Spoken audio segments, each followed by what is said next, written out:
Mid-1970s. Elvis Presley, the King, a man whose face graced magazine covers around the world and whose name carried weight like thunder, walked into a small Memphis barber shop. No velvet ropes, no flashing cameras, just the scent of aftershave, wood polish, and the faint hum of a ceiling fan. He needed nothing more than a few minutes of quiet, a place where people spoke honestly, where the world's gaze couldn't reach him. The barber, a man whose hands knew the shape of scissors better than the shape of fame, looked up, nodded, and cracked a joke about Elvis's watch. A battered timepiece, worn leather, scratched glass, a companion through decades of chaos and applause. It was a harmless comment, meant to elicit a laugh, yet in that instant, something shifted. Elvis paused. The room froze. His smile was almost imperceptible, a flicker that didn't reach his eyes. And then, with a calm that belied the storm behind it, he did something no one expected. Not a performance, not a gesture for the crowd outside. Something private, something that revealed the man behind the legend. In that simple act, laughter collided with awe, humor clashed with humility, and the room became a mirror reflecting the depths of a life few could truly understand. For those present, it wasn't just a haircut or a joke.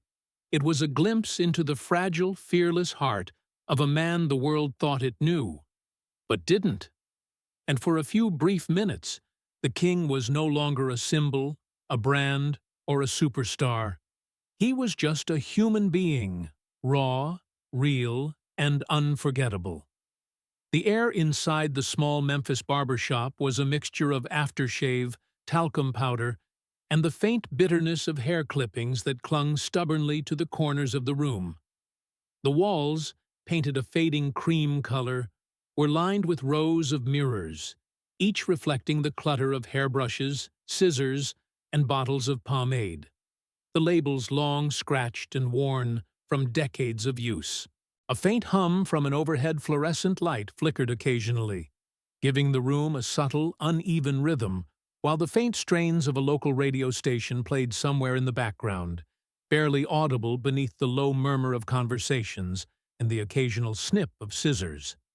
Elvis Presley pushed open the chipped wooden door and stepped inside, his presence simultaneously ordinary and impossible to ignore. He wore a simple white shirt, its collar slightly open, revealing a hint of the tan lines that years of stage lights had etched into his skin, and dark slacks, pressed but modest. No gold chains, no sunglasses pushed down to the bridge of his nose, no ostentatious display of fame, just a man who wanted, for a moment, to disappear into the mundane. His brown hair, still thick despite the relentless touring, fell slightly over his forehead, giving him an almost boyish vulnerability that no one would have associated with the legend outside these walls. His wrist, however, told a different story. Encircling it was a worn, modest watch, its leather strap scuffed, the edges frayed, the metal face marked with tiny scratches, each one a trace of a journey taken long before arenas and spotlights. It was the kind of watch one didn't buy for status or wealth, but for the meaning it carried. A gift from his mother, Gladys, in the earliest days when the future seemed uncertain, when the days were long, the house small, and the refrigerator often empty. To anyone else, it was simply a tired, inconspicuous timepiece. But to Elvis, it was a fragment of home, of roots, of a life that had shaped him before the world demanded that he become its spectacle. As he settled into a chair near the center of the room, the chatter dimmed just slightly, a ripple of recognition passing through the patrons who had, for a moment, been caught between disbelief and awe. One of the younger barbers, eager to impress and to display his humor, leaned forward with a grin that was too wide, too sharp. "King," he called out, his voice cutting through the low murmur. Maybe it's time you upgraded that thing. You know, a real Rolex would suit you better than that. His gesture towards Elvis's wrist was exaggerated, meant as a jest, but in the small, intimate room, the comment landed heavier than intended. A ripple of laughter followed, some nervous, some genuine, but all tinged with the uncomfortable awareness that the room had just shifted. For a moment, the simple act of pointing out a watch seemed trivial, yet now it hung in the air, pregnant with expectation.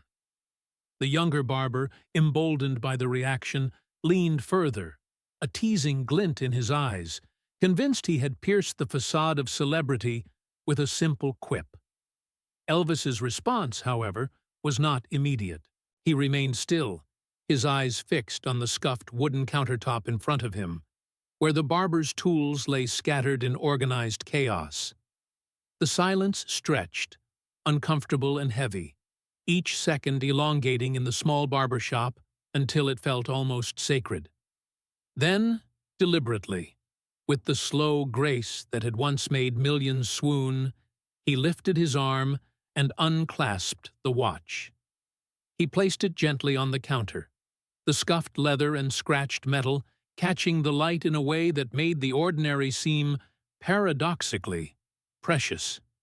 The room held its collective breath, uncertain whether the king would erupt in anger, storm out, or remain silent. Instead, he looked up, his gaze steady but soft, and spoke with a calmness that disarmed everyone present. "This isn't just a watch," he began, his voice carrying the weight of years and memory, yet smooth as the Tennessee night. "It's something that reminds me where I come from, before the lights, before the tours, before anyone called me anything but Elvis, the boy from Tupelo." His fingers brushed lightly over the leather strap, tracing the worn edges, as though reading a secret written only for him. The young barber's grin faltered, the laughter in the room evaporating into a stunned silence. For the first time that day, every eye was on the watch. Not the man who wore it, not the joke that had been made, but the object itself, and the story it carried. It was no longer simply a timepiece, it was a symbol of resilience, of memory, of love that endured beyond fame or fortune. The other patrons shifted slightly, leaning in as if proximity could somehow translate the depth of what was being revealed.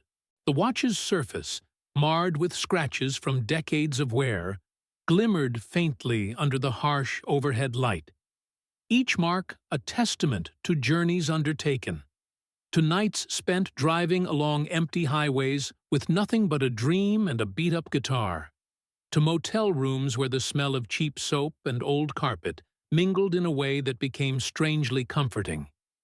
It was more than an object. It was a repository of survival, of loyalty, of the kind of intangible wealth that money could never purchase.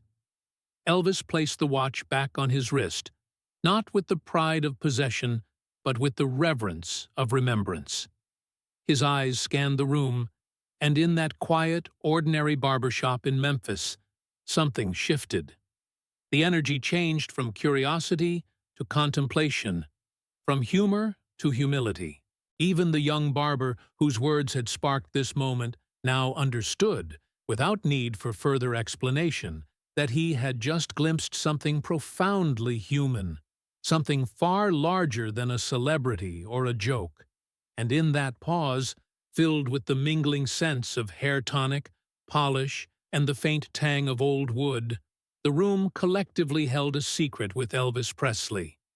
The knowledge that some treasures aren't measured in gold or silver, but in memory, in loyalty, in the quiet endurance of love that shapes a person long before the world notices.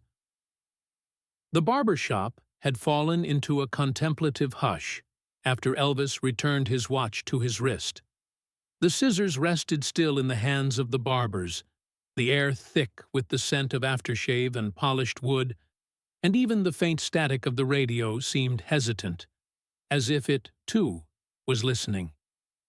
For a moment, Time itself felt slower, drawn taut by the weight of memory. Elvis shifted slightly in his chair, the vinyl creaking beneath him. His fingers traced the subtle grooves of the armrest, a reflex born of years of reflection, and he looked around the room with a gaze that was both warm and distant, as though peering through the present into moments long past.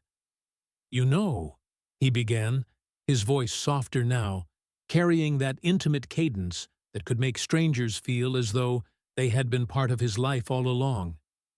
"This watch, it came to me when I had almost nothing. When we were living in that small, rickety house back in Tupelo, Mama saved up every penny she could just to give me something that felt like it belonged to me." A quiet murmur rippled through the room, involuntary acknowledgments of empathy passing between the patrons. The young barber, still pale from the shock of the earlier exchange, found his hands clenching and unclenching in his lap. The older men shifted in their chairs, their weathered faces softening with recognition. They had all known sacrifice, had all understood the unspoken weight of a gift earned in love, not purchased with wealth. Elvis's eyes seemed to drift inward, reflecting a faraway light. "It wasn't much," he said, a faint smile brushing his lips. "Just a simple watch. Nothing fancy. But Mama? She wrapped it in that thin paper I remember so well, the edges worn from her careful folding, her handwriting on the tag saying, 'For my boy, who's gonna be somebody.' And I was nobody then. I was just a boy with a guitar, and too many dreams for the tiny room we lived in. A client in the corner, a man whose hands were scarred from years of working in factories, shifted in his chair and nodded subtly. He understood the language of effort, of hope, pinned to small gestures that carried enormous weight. The room's earlier levity had vanished entirely, replaced by a deep, shared understanding. Even the younger barber, who had mocked the watch moments before, felt a tightening in his chest, as if the story were pressing against the walls of his ribcage, demanding acknowledgement. Elvis leaned back slightly, the chair groaning under his weight. "That watch. It traveled with me on every tour," he continued, his voice low but steady. "Through endless highways, motel rooms that smelled like stale coffee and linoleum. Nights when I wondered if it was worth it, if the music, the lights, the applause meant anything at all." He paused, letting the memory settle over the room. "It reminded me of home, of Mama, of the boy who still believed in himself even when the world doubted." The young barber swallowed hard. His eyes were fixed on the watch, now gleaming faintly on Elvis's wrist under the fluorescent light. It was no longer just a watch. It was a vessel of persistence, a talisman of the past. The older patrons, their faces etched with decades of labor and love, recognized in Elvis's words the same pride and pain they carried in their own stories. The shop seemed to breathe with the weight of shared history. Elvis lifted his gaze to meet theirs, and in that look was an unspoken lesson. Wealth can buy 1,000 watches, 1,000 suits, 1,000 nights in glittering hotels, but it cannot buy the past that shapes a soul, the memory that keeps one grounded, the love that survives even poverty and hardship. "I could buy 100 of these watches," he said softly, almost to himself. "But this one, it tells me who I am. It tells me where I come from. And no money could ever make me forget." That a hush fell so complete that even the hum of the fluorescent light seemed like it might disrupt the fragile peace. Each person in the room felt the gravity of what had been shared, the quiet revelation that ordinary objects can carry extraordinary meaning when wrapped in the stories of those who love, who sacrifice, who endure. In that moment, the barber shop ceased to be just a place to trim hair. It became a sanctuary of reflection, a small cathedral where the invisible threads of history, memory, and human connection stretched from the walls to the ceiling, from the watch to the heart of every witness present. The laughter that had once echoed lightly now felt distant and almost inappropriate, a reminder that humor can be fleeting, but meaning, true meaning, anchors itself in the soul. Elvis's hand brushed the strap of the watch again, almost reverently. He allowed a faint, contemplative smile to form, the kind that suggested both sorrow and gratitude, both struggle and triumph. The young barber's eyes glistened with unshed tears, realizing the enormity of what he had dismissed as a joke. Other patrons nodded subtly, their expressions a blend of awe and recognition, as if they, too, had been transported briefly to a moment where the simplest gift carried the weight of a lifetime. The radio hummed softly in the background, a distant, forgotten melody. And for the first time since he had entered, Elvis's presence seemed almost secondary to the story itself.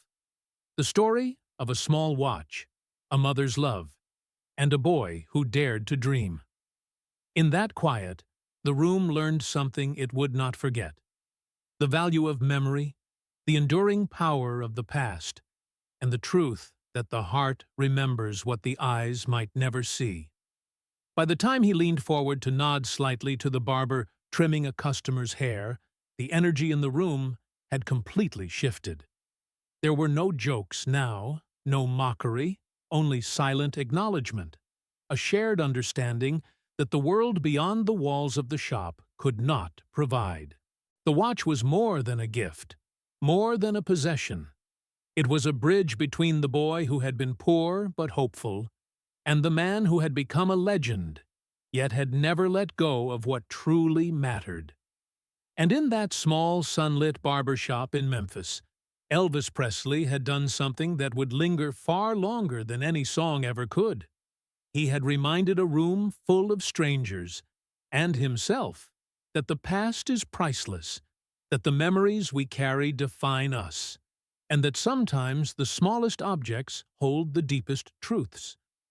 The barber shop remained suspended in that peculiar stillness, the kind that makes every small sound: scissors slicing hair, a chair creaking, the faint shuffle of shoes across the linoleum floor, seem monumental. The earlier warmth of Elvis's words had settled like a quiet fog, softening the edges of skepticism, disbelief, and mockery that had once lingered in the room.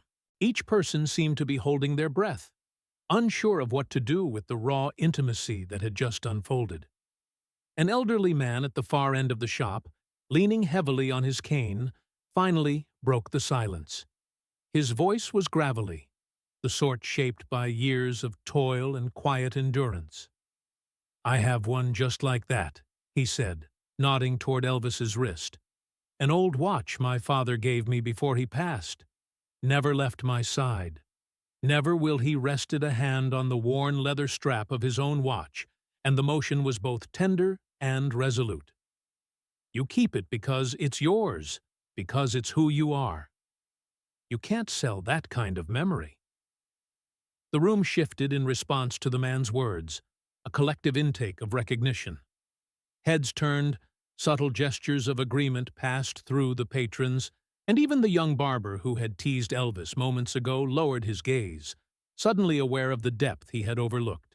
The scuff of shoes and distant hum of the street outside became background noise, almost irrelevant compared to the profound weight of the moment. Elvis leaned back, resting one arm lightly on the chair, the other brushing against the watch. His eyes met the older man's, and for a moment the chatter of the world outside seemed to vanish entirely. "Exactly," he said quietly, a small but genuine smile tugging at his lips. "It's not about the price tag, or the brand, or how fancy it looks. It's about where it's been, the hands that held it, the nights it kept you company when there was nothing else. It's history you carry on your wrist." A shiver of understanding ran through the room. The young barber, still seated at his station, could feel his own pulse quicken as he replayed his earlier jest. He had thought he was being clever, teasing the legend in front of him. But now, confronted with the unassailable dignity in Elvis's voice and the quiet authority of the elderly man, he realized he had been naive, reckless even. The words he had flung lightly into the air had been heavy with consequence, though unintended. The elderly man continued, his gaze unwavering. Sometimes people think value is in what glitters, but the heart knows better. A watch like this isn't just a thing. It's a ledger of love and struggle. You learn to respect it, or you pay the cost of ignorance. His voice grew softer, more intimate, and the room felt as though it had shrunk, focusing on this exchange as if the rest of the world had been temporarily suspended. Elvis shifted slightly, his posture relaxed but deliberate, as though the weight of countless past experiences had carved a calm certainty into him. "And that's what we forget," he said. "We get so caught up in appearances, in what the world expects of us, that we overlook what matters most. That's why I keep this watch. Not because it's valuable in anyone else's eyes, but because it's mine. Because it reminds me that no matter how far I go, no matter what I achieve, I can't leave behind where I came from." The young barber's hands were trembling slightly as he reached for the comb, but he didn't speak. There were no words sufficient to capture the realization stirring inside him. Each patron in the shop felt it too. The magnetic pull of history, the resonance of sacrifice, the quiet authority of someone who had lived through triumphs and trials and understood what truly endured. Elvis's gaze moved slowly across the room, pausing on each person as if committing them to memory, not as fans or critics, but as witnesses. The air was thick with empathy, with acknowledgement, with something deeper than respect, a shared recognition of what it means to hold on to the things that shape your soul. He rested his fingers lightly on the watch, tracing the worn edges, and for a heartbeat, the only sound was the faint tick of its tiny hands, a rhythm older and steadier than the conversation, older than the shop itself. The elderly man nodded once, almost imperceptibly, and leaned back in his chair, eyes glimmering with unshed emotion. "That's right, son," he said, addressing the young barber indirectly. "You learn respect.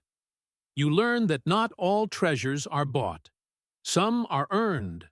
Some are inherited, not in blood, but in the lessons they carry." The young barber felt the lump in his throat swell, and he finally exhaled, a shuddering breath that released some of the shame and guilt he had carried since the first careless words. He looked down at the watch again, at the subtle scratches that told a story of decades, of long nights on the road, of triumph and loss, and he understood in a way that words could not articulate. This was a relic of the human spirit, a testament to endurance, to love, to the quiet resilience that defined a life beyond applause and spectacle.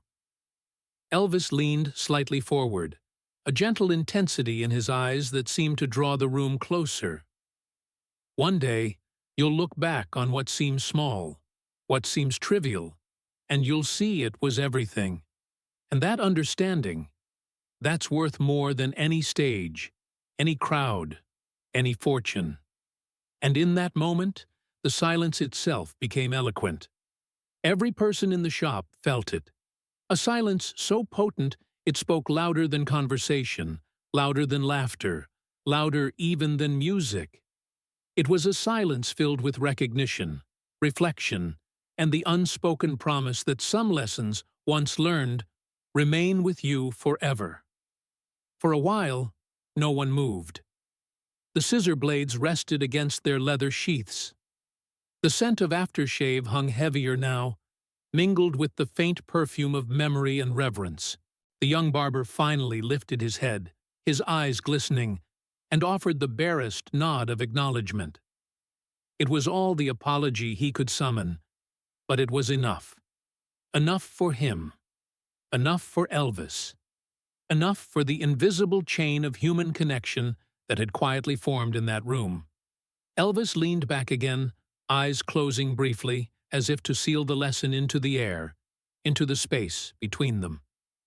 Sometimes, he murmured, the things we think are just possessions are really proof. Proof that love exists. Proof that we remember. Proof that we carry each other, even when we're far apart. The barber shop remained suspended in that quiet awe, as though the walls themselves had learned something profound. No one laughed. No one moved. Everyone simply breathed, taking in the weight of the story, the gravity of the gesture, the resonance of a life lived honestly and generously.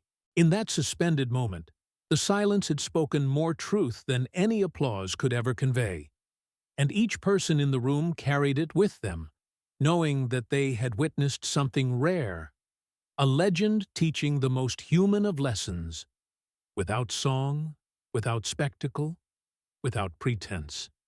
The room remained suspended in that rare, reverent quiet, the air heavy with the kind of tension that comes from a collective understanding dawning all at once.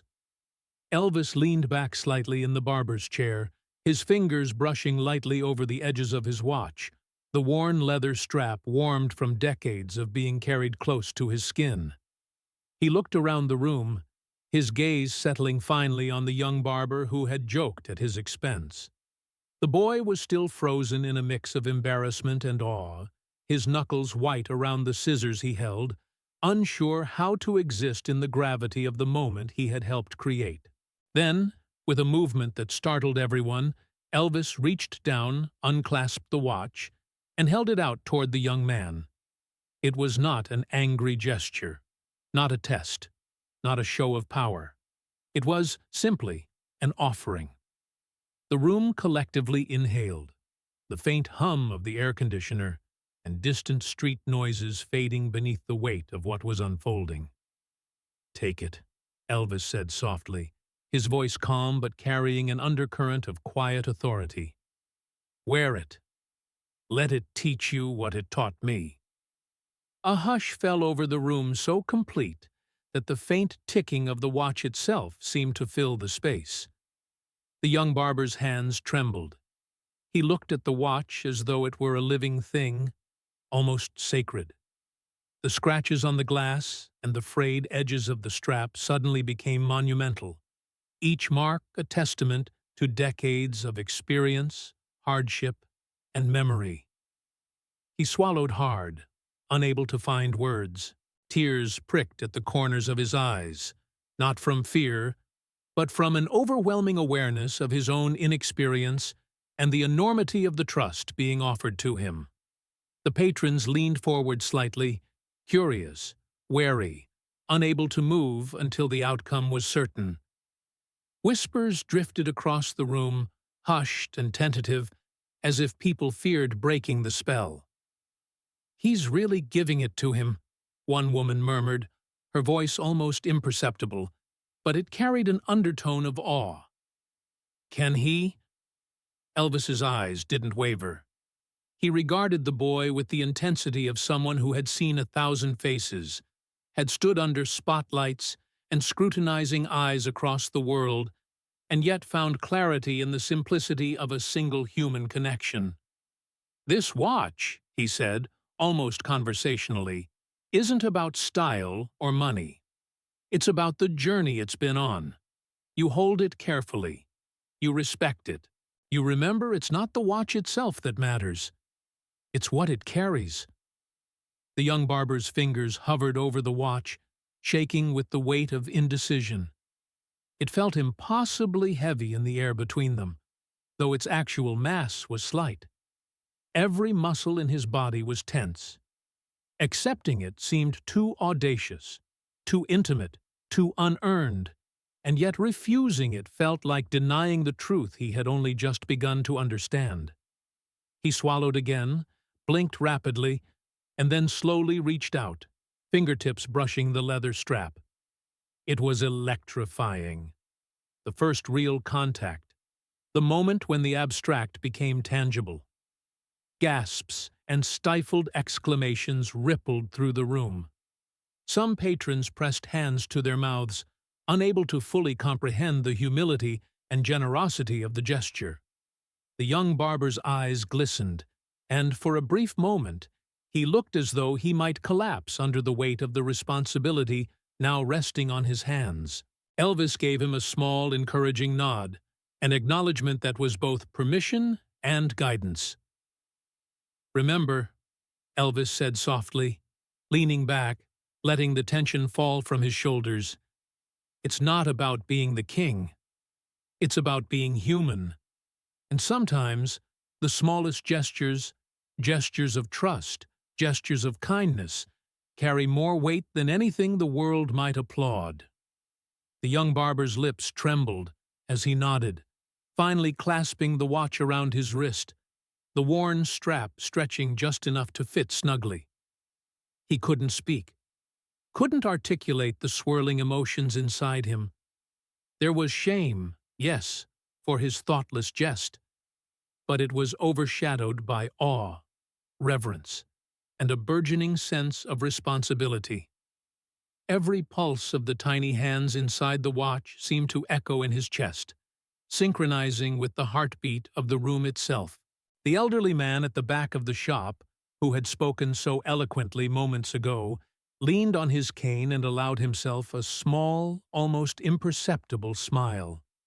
"Good boy," he murmured, more to himself than anyone else. Finally, he understands what it means. The room began to exhale collectively, a subtle, hesitant release of the tension that had gripped it. The scissor blades resumed their motion, softly snipping against hair, but even as the barbers worked, there was a lingering sense that nothing in that shop could ever be quite the same. A quiet reverence had settled over the space, a recognition that they had witnessed something rare, perhaps once in a lifetime. Elvis leaned back further in the chair, his eyes sweeping across the shop, catching the glimmer of emotion on each face. There was no pride in his gaze, no self-congratulation. Instead, there was a gentle satisfaction, a quiet joy in having transformed a moment of levity into a lesson of lasting value. His hand brushed lightly over the armrest, and he allowed a brief, soft smile to curl his lips. It was a smile that contained warmth, understanding, and the kind of patience only life and experience could cultivate. Even as the young barber stared at the watch, now firmly on his wrist, he realized he wasn't just wearing a timepiece. He was bearing history, memory, and the tangible weight of lessons learned over decades. The shop itself felt almost sacred now. Each worn linoleum tile, every faint stain on the walls, each flickering bulb above the mirrors contributing to an atmosphere that was intimate, alive, and charged with meaning. A low murmur of awe circulated as patrons spoke quietly among themselves. "I've never... who gives something like that?" someone whispered. "Not a souvenir, not an autograph, an actual piece of someone's life." The room's energy had shifted entirely.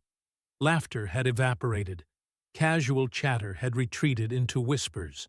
What remained was respect, deep, palpable, and enduring.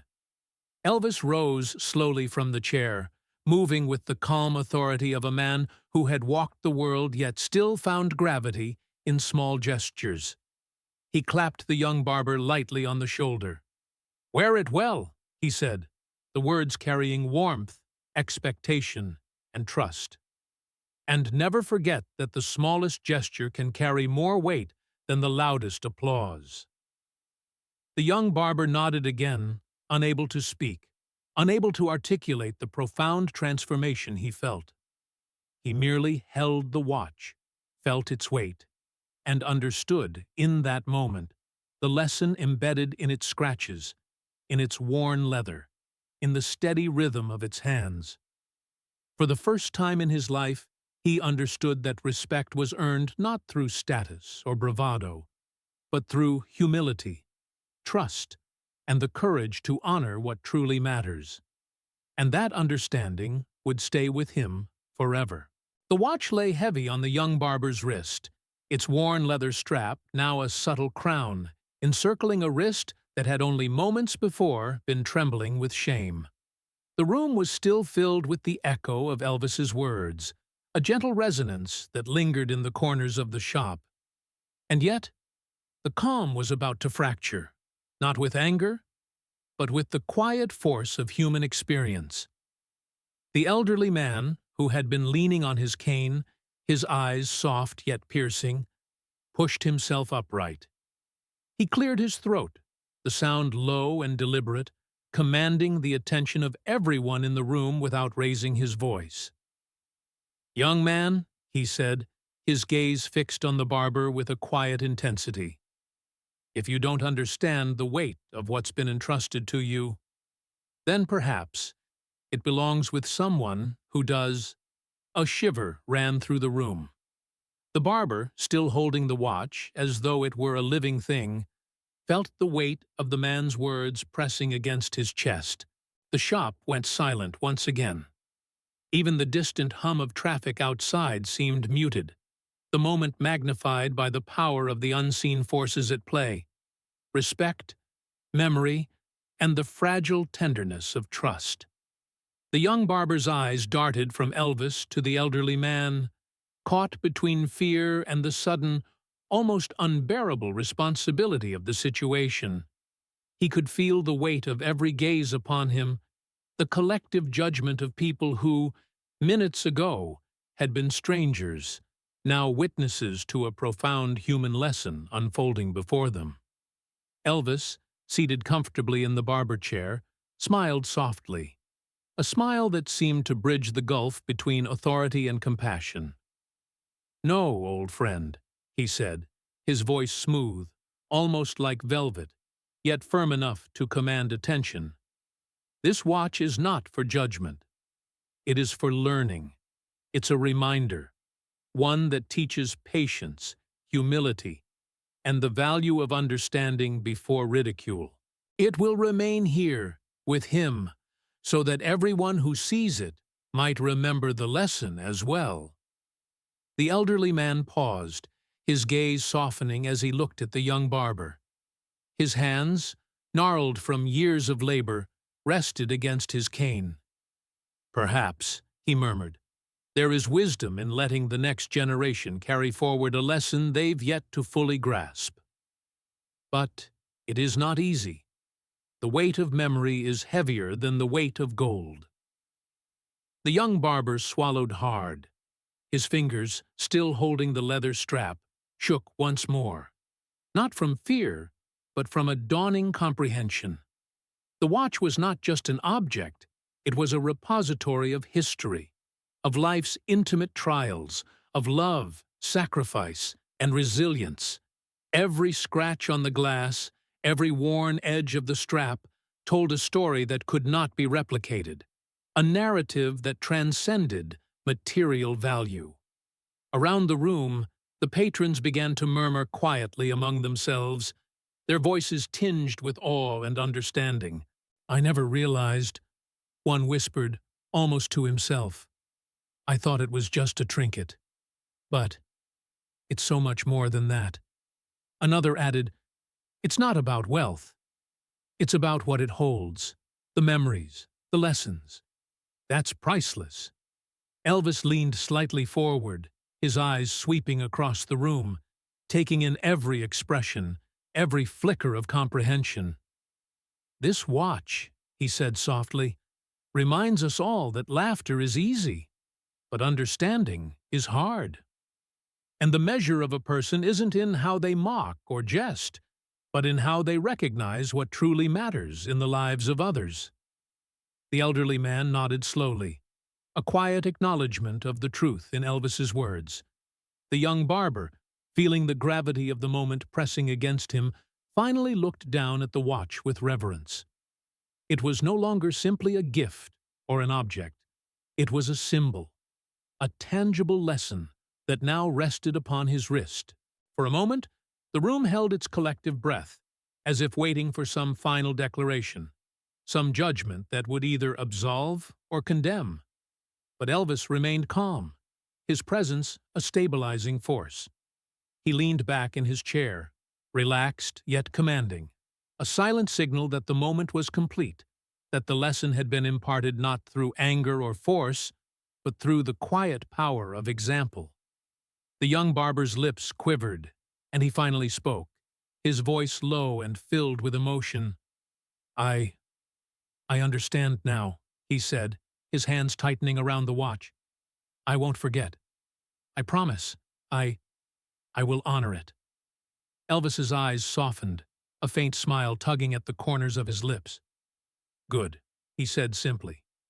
"That's all anyone can ask. To learn, to respect, to carry forward what matters, not for glory, but for truth." The elderly man returned to his seat, leaning heavily on his cane, his expression one of quiet satisfaction. The room seemed to exhale collectively, the tension giving way to a profound sense of understanding. The scissor blades began moving again, cutting hair in a rhythm that now felt almost ceremonial, a gentle underscoring of the lessons just learned. The young barber looked down at the watch again, feeling its weight in a new way, not as a burden, but as a responsibility, a charge to honor the past while shaping the future. Every tick of the second hand resonated with the heartbeat of the room, echoing through the souls of those who had witnessed this extraordinary exchange. Elvis rose from the chair, his movements deliberate and graceful. "Remember," he said, looking at the young man with steady eyes, "a moment like this doesn't come often. Treasure it, learn from it, and never forget that what seems small to some can be the greatest lesson of all." The young barber nodded, swallowing his emotions, and for the first time in his life felt a profound connection to history, to humanity, and to the simple yet extraordinary power of a gesture rooted in respect and understanding. The room remained still for a moment longer, each person internalizing the weight of what had happened. Then, slowly, life resumed. Scissors snipped, clippers buzzed, and quiet conversations began to murmur once more. But the energy had changed. There was now reverence in the air, a sense that they had all been part of something that transcended the ordinary, a reminder that even the smallest moments could carry the deepest truths. The watch, nestled on the young barber's wrist, ticked steadily, a heartbeat of history, a symbol of trust, a reminder that the most meaningful lessons often come quietly, through gestures, through patience, through understanding, and in that quiet, the entire shop felt, for the first time in decades, that it had touched something eternal. The barber's chair creaked softly as Elvis settled back into it, the leather worn from decades of countless patrons, yet welcoming him like an old friend. He brushed an invisible hand across the seat's surface, almost reverently, as if acknowledging the ordinary life that had remained unchanged despite the extraordinary presence he carried with him. Outside, the late afternoon sun filtered through the blinds, casting stripes of golden light that danced lazily across the tile floor, reflecting in the mirrors and scattering across the room like shards of quiet anticipation. For a moment, the shop was still, the gentle hum of the overhead fan punctuating the space between heartbeats. Every eye followed Elvis, yet there was no expectation, no pressure, just an acute awareness that they were in the presence of a man who had, in mere minutes, transformed their understanding of value, of respect, of what it truly meant to see another human being. Elvis glanced at his reflection in the mirror, not with vanity, but with a careful examination of the man he still saw in himself, the boy from Tupelo, the son of Gladys, the young man who had left home with little more than a guitar and a dream. He ran his fingers lightly through his hair, the familiar motion grounding him in the mundane act of self-care. Yet the room seemed to bend toward him, attentive to the quiet gravity he projected. "I want a haircut," he said softly, almost as if he were confessing a secret. "But make it simple. Make it real. Let it remind me of Memphis, of who I am when the lights go down and the crowds disappear." The barber, now quiet and respectful, nodded. He picked up the scissors, their metallic gleam catching the last rays of sun, and began to snip. The sound, normally ordinary, seemed magnified in the stillness, each cut deliberate, measured, almost ceremonial. Elvis leaned back, eyes closed, letting the barber's hands guide him into a space where the ordinary and the extraordinary coexisted. Outside the shop, the street hummed with the casual rhythm of city life. Children ran by, a dog barked, a car horn blared. Yet inside, time had slowed, each second stretching into an eternity of shared understanding. Patrons who had once laughed at a simple joke now sat quietly, their expressions softened, their minds attuned to the lesson that had silently woven itself into the fabric of the shop. The young barber glanced occasionally at Elvis's reflection, noticing how his features softened under the simple touch of scissors. It was a subtle reminder that greatness did not always need to shout to be recognized, that humility could be as commanding as fame, that presence could teach where words could not. Each strand that fell to the floor was a fragment of history, a literal shedding of layers, not just of hair, but of illusion, of expectation, of the distance between the man in the chair and the legend the world had built around him. Elvis spoke, but sparingly, his voice measured and calm. "Sometimes," he said, "we forget that the simplest acts define us. A haircut, a smile, a kind word. They echo further than any stage ever could." The room absorbed every word. There was no clamor, no applause, just recognition. The elderly man from before shifted in his seat, leaning on his cane, and offered a subtle nod of approval. The young barber's hands no longer trembled. Instead, they moved with deliberate care, aware that even the smallest action could carry weight. When the haircut was complete, Elvis slowly rose, brushing invisible remnants of hair from his shoulders. He walked to the counter, where the watch lay under the protective glass, gleaming faintly in the soft light. He placed his hand over it for a moment, not in ownership, but in acknowledgement. It was no longer just a timepiece. It was a witness, a keeper of memory, a symbol of everything he had tried to impart in the brief but profound moments of the afternoon.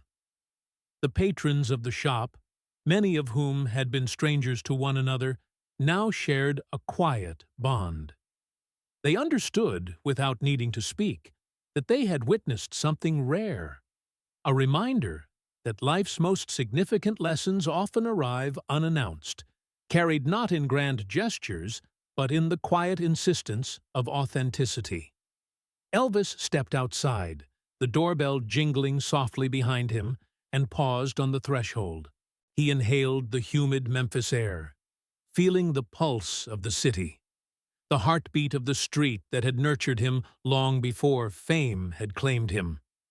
Behind him, the shop remained unchanged in appearance, yet transformed in essence. Inside, the watch rested in its glass case, a silent sentinel of the day's events, and every person present carried the memory like a quiet ember in their hearts. As he walked down the street, the sun dipping lower, casting long shadows across the pavement, Elvis felt a sense of completion, not triumph. There was no audience, no applause, Just the understanding that moments of genuine human connection could leave a legacy far more enduring than any chart-topping record, any flashing spotlight. In that moment, he was not the king of rock and roll. He was simply a man who had remembered who he was, and in doing so, had allowed others to remember too. And in the quiet of that evening, as the city moved on around him, the watch behind him ticked steadily, marking time not just in seconds, but in the infinite patience of understanding, in the unspoken power of human dignity, and in the unyielding beauty of a life lived with respect, humility, and heart. The shop, now empty except for the quiet echo of past conversations, seemed to hold its breath in reverence, as if aware that a chapter had closed. Yet its impact would ripple through time, whispered in the reflections of mirrors, in the worn leather of chairs, in the memory of every person who had been present. The silence was profound, not empty, but filled with the presence of something greater, a truth that would be remembered long after the streets of Memphis had faded into night. By the next morning, Memphis seemed to hum with an energy that no one could fully explain. The streets carried whispers like a breeze slipping through the cracks of old brick buildings, and word of what had happened in the little barber shop spread faster than the summer heat could climb the sidewalks. People didn't just speak of it.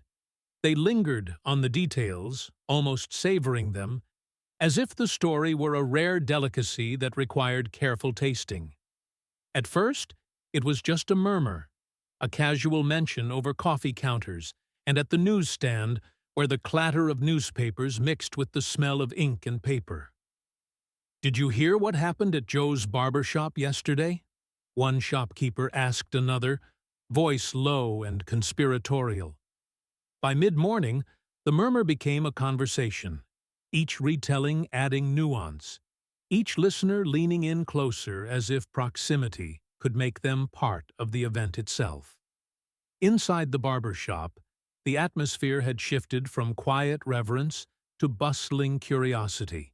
Patrons arrived earlier than usual, drawn not just by the desire for a haircut, but by the pull of history in their very midst. They came clutching coins, wallets, even loose bills they had saved for years, but none of it mattered. No one was there to buy, to trade, or to show off. They were there to witness, to touch the intangible aura left behind by the man who had, for a few fleeting hours, reminded them what it meant to live with heart. The watch rested under its glass case, gleaming faintly in the morning sunlight that filtered through the blinds. Its presence was magnetic. Even those who had never met Elvis felt the weight of its story. Children pressed their small hands against the glass, their reflections merging with the polished metal, and for a moment it was as if the watch held the pulse of the city itself. The young barber, the one who had once laughed at the joke about the worn timepiece, now found himself at the center of attention. He stood behind the counter, awkward yet transformed, his posture subtly straighter, his hands moving with a careful deliberation that was new. Patrons approached him with nods of respect, rather than the teasing smiles they might have offered before. "He gave it to you?" one man asked softly, almost in disbelief. The barber nodded, voice barely above a whisper. "Yes, but not really." He left it for everyone. Across town, newspapers had begun to catch wind of the story. A small column appeared in the Memphis Times, under the innocuous heading, "Elvis and the Watch, a Moment in a Barber Shop." The words themselves were unremarkable, but the story they carried was electric. People stopped in their tracks to read, clutching the paper in one hand, while their other hand subconsciously reached toward the memory of their own family heirlooms, their own symbols of love and history. Radio stations began mentioning it in passing, their announcers careful to balance incredulity with awe. By evening, the tale of the simple gesture had taken on a life of its own, woven into the fabric of a city that already carried the weight of music, memory, and pride. The shop became a quiet pilgrimage site.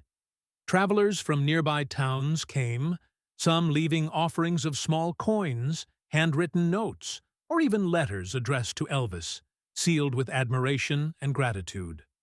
The barber, initially overwhelmed, began to recognize patterns in the faces of those who came. Reverence, mixed with a hunger for connection. Eyes wide with the wonder of witnessing an ordinary place transformed into something sacred. The patrons themselves began to talk in whispers, sharing fragments of their experience with one another. "Did you see his eyes?" one elderly woman asked, voice trembling slightly. The way he looked at that watch, it wasn't just metal and leather. It was memory. A man nodded, recalling how Elvis had turned a moment of tension into one of quiet revelation, teaching them all a lesson that would endure long after the scissors had been put down. Even the young barber, once timid and embarrassed, found a new strength. Each day he moved with the unspoken responsibility of guarding not just the watch, but the memory it carried. When children came asking if they could touch it, he would smile gently and shake his head. "No," he would say, "you can see it, you can remember it, but some things must stay untarnished." And with each refusal, he learned the meaning of stewardship, of holding something sacred without claiming it as one's own. Meanwhile, rumors began to circulate that stretched the story into legend. Some claimed that Elvis had nearly left the watch for the young barber permanently. Others said he had whispered secrets of fame and humility into the room, truths that would change a person forever. Though exaggerated, the embellishments only added to the sense that something extraordinary had occurred. People didn't argue. They whispered, shared knowing looks, and carried the story forward, each retelling a spark of human connection. By the end of the week, the barber shop had transformed. The chairs remained worn, the mirrors a little streaked, the tiles scuffed with age, but the shop itself had become a repository of memory. Visitors came not to leave, but to absorb the aura of the day. Elvis had sat quietly among them, demonstrating the simple power of kindness and presence. The watch gleamed under the soft light, a symbol not just of time, but of a timeless lesson, that the heart's measure is never counted in money or fame, but in the depth of understanding and the courage to act with grace. And in the quiet moments, when the last customer had gone and the door swung closed with a gentle jingle, the young barber would stand by the glass case, staring at the watch and whispering under his breath, "I'll never forget." Not the watch, not the day, not him he knew, as did every person who had been present. That Memphis itself had changed, if only slightly, forever carrying the echo of a king who had given more than music. He had given the gift of seeing and being seen with true humanity. The night had fallen thick over Memphis, folding the city in shadows that softened the harsh angles of the streets. The air smelled faintly of asphalt, warmed by the day's sun, mingled with the distant aroma of diner coffee and fried bread from a late-night cafe. Streetlights flickered, casting pale halos across empty sidewalks, and the rhythm of the city slowed to a hush. It was in this quiet, almost sacred stillness that Elvis returned to the barber shop. No flashing cameras, no announcements, no crowd of gawking admirers, just the familiar chime of the front door and the gentle scent of aftershave lingering in the warm air. Inside, the shop was nearly empty, dimly lit by the single overhead lamp that hung above the waiting area, casting pools of soft, golden light across worn leather chairs and the scuffed wooden floor. The watch gleamed faintly under its glass case, a small sentinel preserving the memory of a day that had already begun to take on the qualities of legend. The young barber was cleaning the counter, moving slowly, almost in a trance, as if anticipating a presence he could feel more than see. Elvis approached quietly, his footsteps barely audible on the aged floorboards. The young barber froze for a moment, recognizing the familiar shape and presence without the fanfare, without the music that usually heralded his arrival in the world's eye. It was just him, human, grounded, familiar, and the silence of the evening made the moment feel like an intimate confession, a space suspended outside of time. He gestured to the empty chair beside him, and Elvis sat not as a celebrity, but as a man who had come to talk. The young barber's chest tightened. He had rehearsed what he might say, yet words failed him. Finally, in a voice trembling between awe and guilt, he admitted, I don't know how to say I'm sorry for laughing, for not seeing, for not understanding." Elvis smiled gently, a quiet curve of lips that carried the warmth of patience and the weight of experience. He reached forward, lightly touching the young man's shoulder. "I see in you," he said softly, "the same hunger I once had, the need to belong, to be noticed, to feel capable. But let me tell you this. The true measure of a person isn't in what they own, or how they are seen by the world. It's in what they protect, and what they choose to honor, even when no one is watching." The young barber swallowed hard, tears welling unbidden in his eyes. He had seen his own reflection in the story of the watch, in the simple yet profound gesture of its placement and the wisdom that came with it. I get it now," he whispered. "I never realized. Some things are bigger than us, bigger than a joke, bigger than pride. Some things—" He faltered, searching for words that seemed inadequate.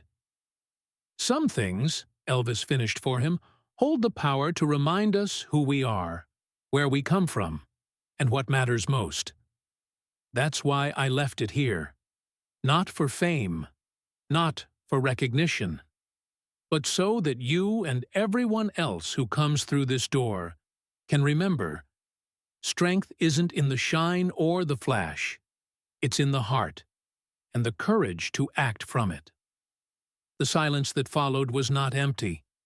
It was alive, vibrant with understanding. It carried the resonance of lessons learned, of remorse met with grace, and of humility wrapped in generosity. The young barber felt a shift inside him, a slow, almost imperceptible realignment of perspective, as if a heavy weight he hadn't realized he was carrying had finally been lifted. Elvis leaned back, glancing at the watch. "Remember this," he said quietly, voice low but firm. "It's not the watch itself. It's the story it carries.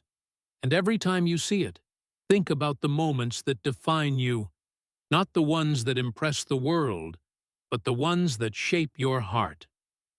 The barber nodded, understanding finally what he could never have learned from books, lessons, or even the endless hours of watching the king perform.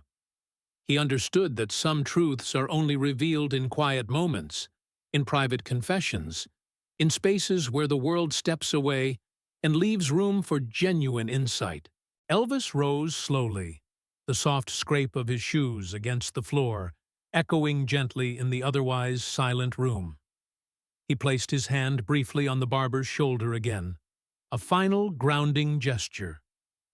"You've got a choice now," he said. "Carry that lesson with you. Be careful what you mock, what you dismiss. One day, it might be all you have to remind you who you are." Then he walked to the door, paused, and without turning, added, "And always remember, power isn't in the applause, or the cheers, or the gold you can touch. Power is in holding the world gently, even when it tests you, even when it doesn't notice." The door closed behind him with a quiet jingle, leaving the young barber alone in the dimly lit shop, tears sliding down his cheeks, heart pounding with reverence and revelation. He looked at the watch again, its gentle gleam reflecting the lamp above, and in that reflection he saw more than metal and leather. He saw the weight of legacy, the courage of kindness, and the depth of a human being who had quietly changed him forever. That night, no one witnessed the conversation but the two of them. Yet its impact rippled silently through the young barber's life, shaping his actions, guiding his decisions, and reminding him with every glance at the watch that some moments, though private, carry more power than all the public accolades in the world. And as he finally turned off the lights, locking the door behind him, he whispered into the silence, "I'll never forget." Not the watch, not him, not the lesson. Never. The shop rested in the deep hush of the evening, holding the quiet power of that private exchange. Outside, Memphis slept, unaware that in a small, dimly lit barber shop, a king had given a gift more profound than music, a gift of understanding, grace, and the unshakable truth that the heart's measure is eternal. Years passed. Seasons turned over Memphis like the pages of a worn book, each chapter bringing new stories, new faces, new laughter and sorrow. Yet in the corner of a small barber shop on Beale Street, time seemed to fold differently, as if honoring the moment when Elvis had quietly left part of himself behind. The watch remained in its little glass case, perched delicately on a velvet cushion, its leather strap now soft with age, its scratches polished into a subtle brilliance that told a story far richer than any jewel. The city had changed. Streets widened, neon lights buzzed louder, and the rhythm of music shifted. But the shop retained a certain sanctuary-like quality. People arrived not merely for haircuts, but for the chance to witness history frozen in amber. They would peer at the watch, read the small plaque beneath it, and often pause to absorb what it represented. It wasn't about Elvis the performer, the king of rock and roll, anymore. It was about Elvis, the human being, the man who understood heart, history, and humility. Even the young barber, now older and grayer, had transformed in ways he could scarcely articulate. His hands, steady with years of practice, moved deliberately, each motion echoing the quiet lessons he had once been gifted. His heart carried a reverence that had matured into a guiding principle. He greeted each customer with a warmth and attentiveness that belied the shop's ordinary appearance. And when someone asked about the watch, he would lower his voice, leaning close, sharing the story as if passing on a sacred flame. "See this?" he would begin, his eyes reflecting the faint amber glow of the lamp above. "It's not just a timepiece. It's a reminder that respect, empathy, and understanding are heavier than gold, and more enduring than fame." Visitors listened, rapt, as if he were speaking directly to their souls. Some came thinking it was just a relic, a trinket with celebrity attached, and left with hearts quietly rearranged. Others came seeking stories of glory, but stayed for stories of humanity. The watch, in its modest glory, had become a symbol far larger than its simple leather strap and delicate face. It had become a vessel for reflection, for the kind of introspection that demands stillness and honesty. And then there were those moments, rare and solemn, when the young barber, now keeper of this quiet legacy, would find himself alone with it. In the dim evening light, he would close the shop, take a deep breath, and place his hand gently upon the glass. Memories would wash over him. The hush of the room when Elvis had sat beside him, the tremor in his own hands when first confronted with forgiveness, the soft murmur of wisdom that had shifted the axis of his understanding forever. He would whisper softly, almost as if addressing a presence that lingered beyond sight. Thank you, Elvis, for the lesson, for the trust, for the quiet way you showed me what matters. I promise to honor it, to carry it, and to live it. The watch gleamed faintly back, catching the lamp's light, and in that reflection, he sometimes swore he could see a trace of the man himself, smiling, patient, steadfast. It was an illusion, perhaps, yet powerful. A reminder that legacies aren't built only with songs and applause, but also with quiet courage and compassion, offered when no one is looking. Word of the watch spread, and soon it became a pilgrimage site of sorts. People from all corners of the city, and sometimes beyond, would enter the shop to glimpse it, to feel a connection to something larger than themselves. Children would ask their parents why everyone whispered about a watch, and parents would pause, choosing their words carefully. It's a lesson about life, they would say. Some things are more important than fame. Some things are about heart.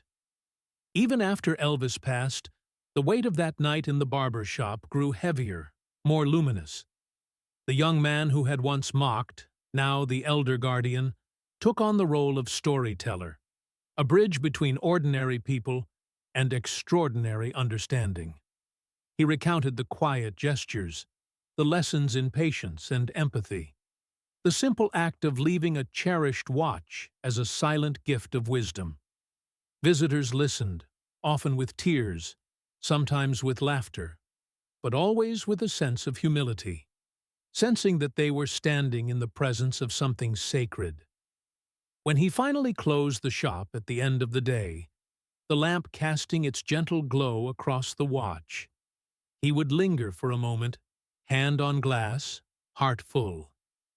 "You showed me how to see," he would murmur, "and how to carry forward what is worth carrying." The silence of the room was profound, but not empty. It vibrated with remembrance, reverence, and the weight of enduring human connection. And so, the watch remained. Not merely an object, not merely a memory of a famous man, but a symbol of grace, kindness, and the quiet strength to recognize what truly matters. Through it, Elvis's legacy continued, invisible yet indelible, teaching anyone who took the time to notice that the simplest gestures, performed with integrity, have the power to change hearts forever. In that silence, the city learned to listen. In that watch, they learned to remember. And when the shop's door closed each night, and the last light fell softly on the velvet cushion, a single truth remained. Greatness is not in the applause, but in the lessons we leave behind, quietly, profoundly, and without fanfare. And sometimes, all it takes is a watch, a story, and a moment of understanding to transform a lifetime. The final act of that night, and of all the nights to come, was not a song or a stage performance, but a deep, unspoken connection between hearts, one human passing wisdom to another. And in that quiet, the legend endured, eternal and unwavering, in every glance at the watch, in every whispered story, and in every life it touched.